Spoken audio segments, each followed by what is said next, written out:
Shalom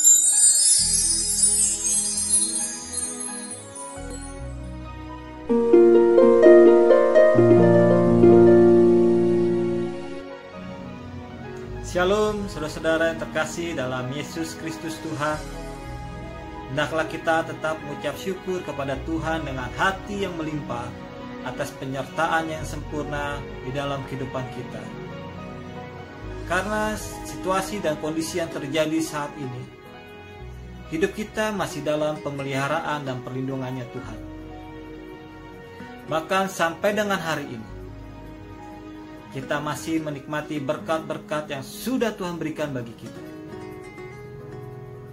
Sebagai umat pilihan Allah, kita harus sadar bahwa di balik semua peristiwa yang terjadi saat ini, Tuhan sedang menuntun kita sebagai umat pilihan untuk masuk dalam suatu dimensi yang baru, suatu dimensi peperangan rohani yang terbesar, di mana akan terjadi penuaian jiwa-jiwa yang terbesar dan terakhir sebelum Tuhan Yesus datang kali yang kedua. Perlu diketahui juga, di dalam situasi dan kondisi yang terjadi saat ini, iblis turut bekerja, berusaha mencoba mengintimidasi kita sebagai umat pilihan Allah, supaya kita keluar dari rencananya Allah dan gagal menikmati janji-janji yang sudah Tuhan berikan bagi kita. Lalu apa yang Tuhan kehendaki supaya untuk kita perbuat? Di dalam 1 Samuel 12 ayat 20 ada dua hal yang Tuhan kehendaki untuk kita harus berbuat. Hal yang pertama, jangan pernah berhenti mengikuti Tuhan. Ini berarti bahwa Tuhan mau kita tetap hidup dalam perjanjian dengan Allah. Bagaimana supaya kita tetap hidup dalam perjanjian Allah? Ada 3 T yang harus kita lakukan. T yang pertama, tetap tekun dalam iman. T yang kedua, tetap teguh dalam iman. T yang ketiga, tetap tak tergoncangkan dalam iman. Iman merupakan dasar yang penting dalam kehidupan kerohanian kekristenan kita di dalam mengikut Tuhan.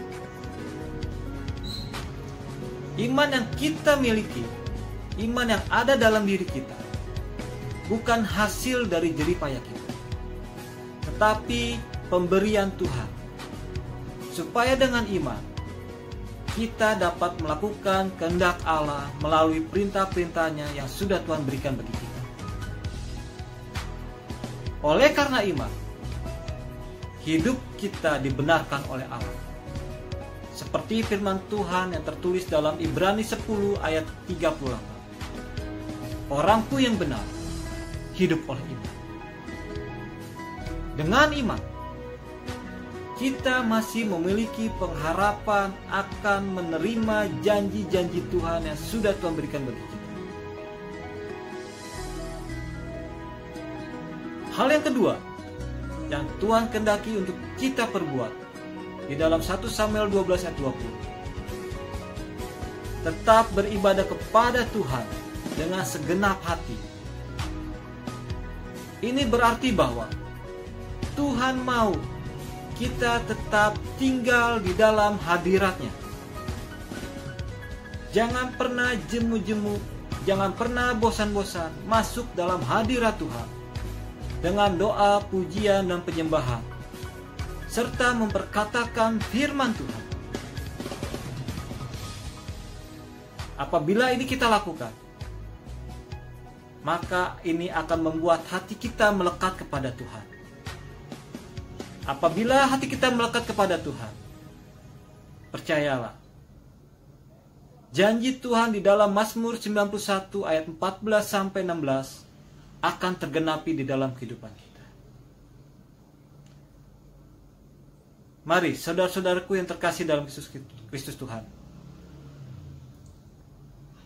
kita tetap tinggal di dalam perjanjian dengan Allah dan tetap tekun di dalam masuk dalam hadirat Tuhan dengan doa, pujian, dan penyembahan setiap waktu, setiap saat, dan tetap memperkatakan firman Tuhan di dalam musim-musim kehidupan kita. Percayalah, Tuhan pasti akan membawa kita masuk ke dalam tanah perjanjiannya, suatu tempat yang Tuhan sudah sediakan bagi kita, orang-orang yang berkenan di hadapannya. Kiranya Tuhan memberkati kita semua. Amin.